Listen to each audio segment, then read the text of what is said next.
Buenas tardes. Gracias por quedarse hasta ahora un viernes y gracias por haberme invitado. Yo soy el jefe de la UCI médica. La UCI médica es una UCI muy diferente a la UCI que les acaban de mostrar. Es una UCI que maneja pacientes médicos, pero además los pacientes postquirúrgicos no cardiovasculares. Los abdómenes abiertos al lado del trasplante de hígado, al lado del trasplante de pulmón y al lado del trasplante de riñón, cuando requiere cuidado intensivo. Eso obviamente nos genera retos interesantes, pero también nos ha dado muchas enseñanzas, y es que nosotros creemos que necesitamos espacios específicos para lograr el control de la infección y probablemente sería el mejor escenario, pero cuando no existe, podemos hacerlo con los elementos que tenemos. Nuestra UCI es una UCI cerrada, a diferencia de la UCI cardiovascular. El médico tratante en nuestra UCI es el intensivista que está de turno, el que lo recibe y posteriormente los que están en el día, sin decir que eso no existe o no permite la participación interdisciplinaria. Y nuestro Apache en promedio es mortalidad esperada del 50%. Es una locura porque nosotros recibimos el 55% de nuestros pacientes, son pacientes remitidos de otra unidad de cuidado intensivo. Entonces vienen de UCI a UCI, son pacientes ya intervenidos y con múltiples factores de riesgo. Esos son mis conflictos de intereses para que los conozcan. En esta conferencia específicamente no tengo ninguno. Entonces, ¿qué es lo que pasa cuando un paciente llega a la unidad de cuidado intensivo como la nuestra? Pues lo que tenemos que establecer es, en función de las condiciones clínicas que tiene el paciente por la enfermedad aguda y los antecedentes o la condición previa, ¿a qué nos vamos a enfrentar? Y obviamente eso generará intervenciones diferentes, intervenciones de monitorización, de tratamiento, de profilaxis, que nos permitan al final mejorar los resultados clínicos. La primera clave es que para nosotros es fundamental conocer cuáles son las comorbilidades que tiene este paciente. Creo que el pointer no funciona, pero bueno. Y para eso existen muchos índices. Ahí les estoy poniendo uno, que es el índice de Charson, pero es clave porque las comorbilidades nos van a permitir identificar, por ejemplo, qué antibiótico utilizar como profiláctico o como tratamiento. Y si no las conocemos, probablemente estamos a ciegas, y eso pasa frecuentemente cuando los pacientes llegan en cirugías de urgencia, en las cuales los antecedentes no se reconocen. El otro punto es ver la severidad de la enfermedad, y esto sí que es clave, es diferente, hay muchos score, SAPS, SOFA, Apache, nosotros aplicamos Apache y SOFA. SOFA es clave en los pacientes infectados, los estudios clínicos, incluyendo las guías de sepsis, han demostrado que por encima de cualquier score, el SOFA sigue mandando la parada en el paciente infectado, y la sigue mandando especialmente en el pronóstico de mortalidad.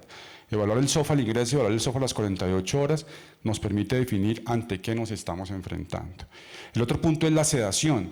Desde que el paciente ingresa, hay que establecer un plan de manejo de la sedación, es decir, la época de midazolam fentanil, midazolam morfina para todo el mundo es parte del pasado.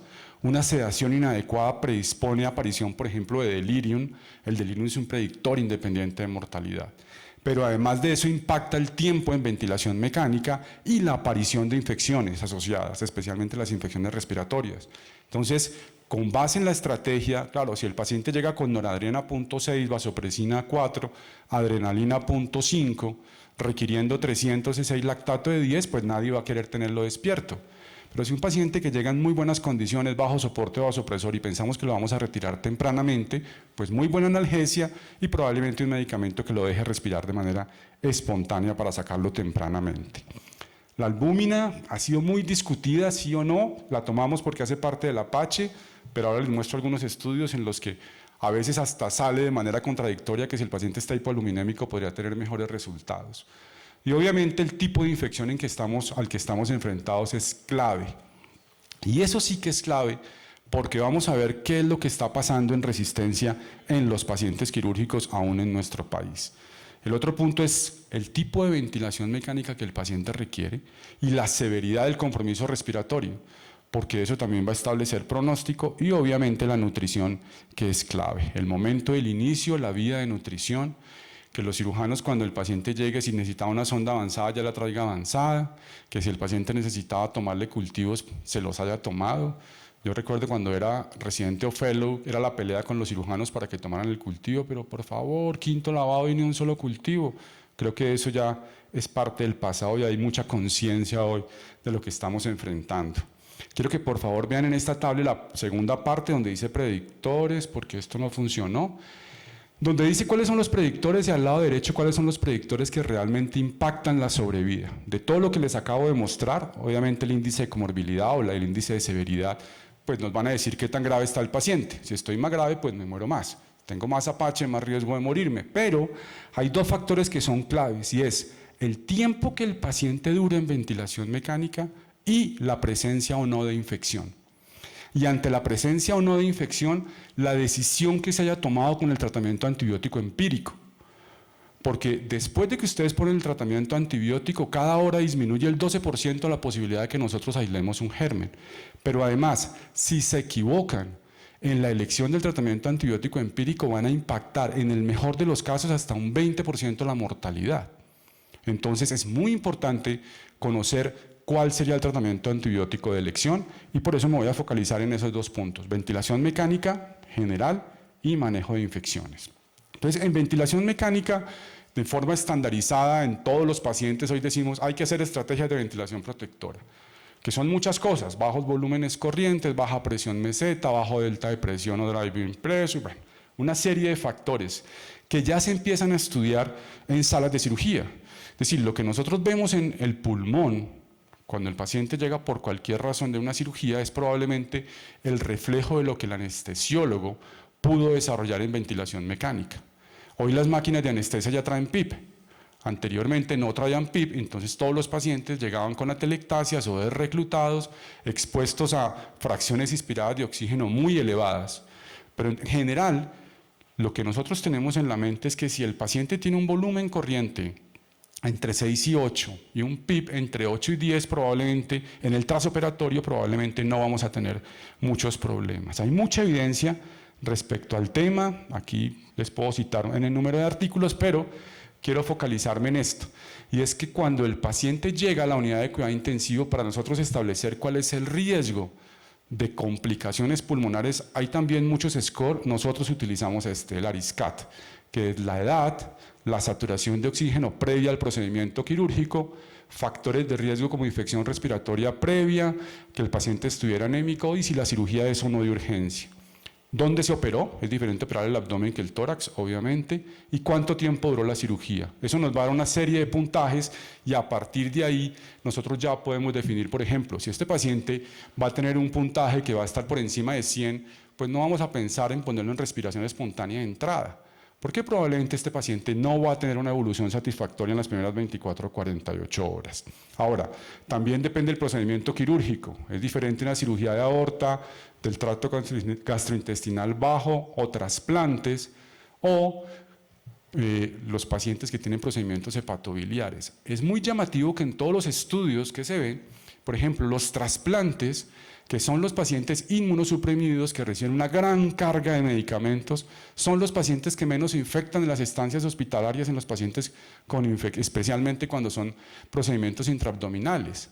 Y probablemente el éxito está en que se conoce muy bien qué antibiótico se le va a dar, cuál es la profilaxis, cuál es el momento de iniciar.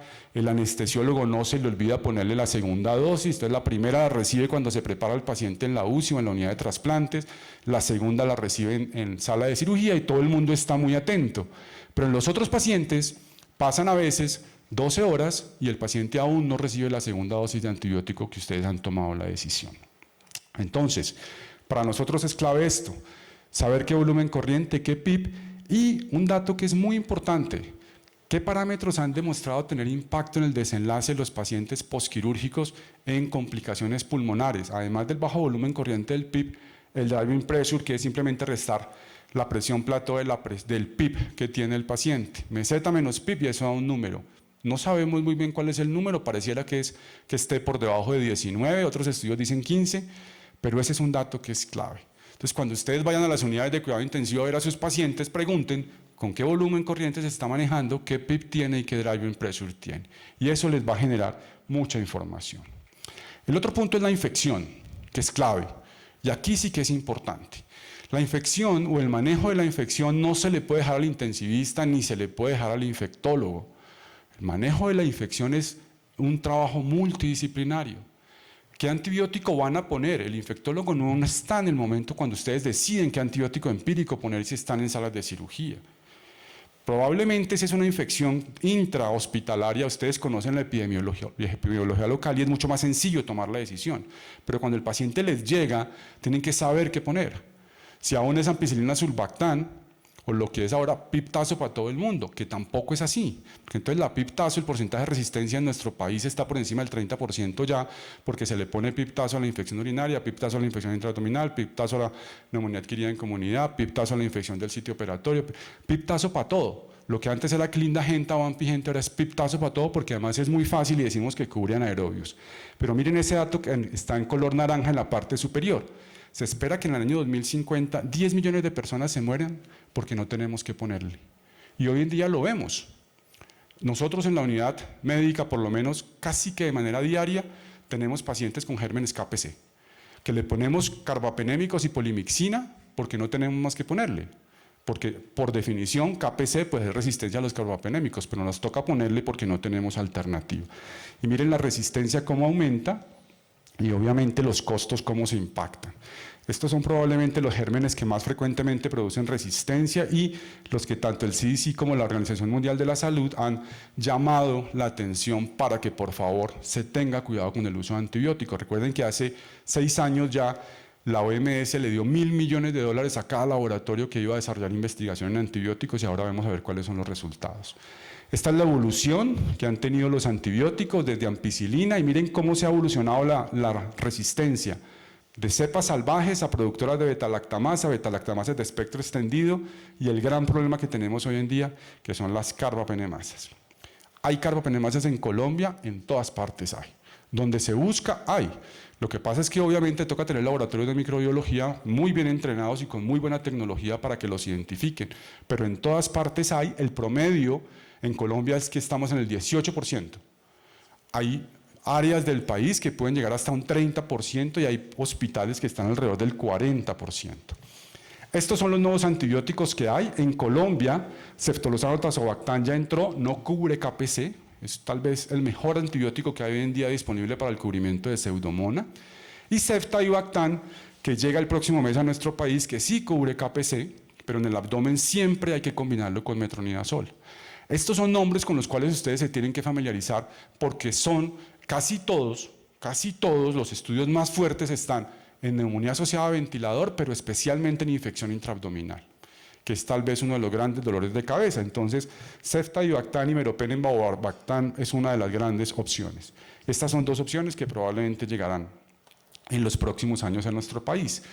Y vean por qué es tan importante definir cuáles son los factores de riesgo. Entonces, no todo puede ser ampicilbactam a 3 gramos cada 6 horas, pero tampoco puede ser piptazo. Hay que aprender a reconocer cuál es la epidemiología local en cada institución y definir qué tratamiento le van a dar. Esta es una guía de archivos de cirugía, de manejo de infección intraabdominal, y miren los antibióticos que ellos plantean. De entrada, cuando el paciente llega de la comunidad sin factores de riesgo para infección, piptazo, ertapenem, tigecyclina, moxifloxacino y ceftolozano tazobactam, metronidazol. Porque en la comunidad las tasas de resistencia se han incrementado de una manera logarítmica. ¿Y eso a qué se debe? Por ejemplo, ¿a qué paciente no le dan cipro si llega con infección de vías urinarias a cualquier servicio de urgencias? La cipro es el principal medicamento inductor de resistencia. Ustedes se toman una tableta de cipro y los siguientes 3 años van a estar marcados por esa tableta de cipro. Y si se toman un tratamiento completo son 5 años. Hay momentos en que hay que usarlos, pero habitualmente para la otitis, para la infección urinaria, para la celulitis, el manejo es cipro oral. Además porque muy frecuentemente los médicos no tienen otra alternativa que formular. Y cuando ya estamos ante pacientes que tienen algún tipo de resistencia, pues vemos la segunda fase. Tigecyclina, meropenem, más-linezolid o imipenem, más-linezolid, ceftolozano tazobactam, metronidazol, ceftibactam, metronidazol, fosfomicina, nunca en monoterapia. El resumen es claro. Gran parte de los antibióticos de amplio espectro que se utilizan en nuestro país son por infecciones intraabdominales. El manejo inadecuado de esos antibióticos en dosis o en elección adecuada van a impactar la resistencia y por eso hoy en día la gente se muere. Digamos que los cálculos más optimistas dicen que el año pasado se murieron 60 pacientes en nuestro país porque no había que ponerles. Probablemente es un número que está subestimado, pero pues es una realidad. Ahora, ¿todo esto a qué lleva? aquí hay que tener guías claras de profilaxis y guías claras de tratamiento. Y esas guías, que probablemente pueden ser diseñadas de manera interdisciplinaria, ustedes son los primeros médicos que están frente a ese grupo de pacientes. Entonces, si queremos impactar la sobrevida y mejorar la resistencia o disminuir la resistencia, pues definitivamente esas guías tienen que ser aplicadas. Hay un punto súper importante y es que miren que no todo es malo. Estafilo meticilino resistente había en nuestro país 50% hace 12 años. Los últimos resultados, exceptuando la costa por ciertos factores, en el resto del país estamos alrededor del 8%. ¿Y eso a qué se debió? A que se empezó a controlar el uso de vancomicina, a que se empezó a controlar el uso de cefazolina y oxacilina, porque entonces antes la profilaxis era una dosis o 2 dosis, y entonces un cirujano daba una, el otro daba 6, y no se estandarizaban. Cuando eso se logró estandarizar y se empezó a trabajar fuertemente en eso, llegamos a un caso de éxito como es el control del estafilo. Entonces, creo que de las dos variables más importantes que yo les puedo transmitir es que hay que identificar al paciente, hay que identificar los factores de riesgo para complicación, y probablemente los dos factores en este tipo de pacientes que más pueden impactar los desenlaces de sus pacientes son la ventilación y la presencia o no de infección. Muchas gracias.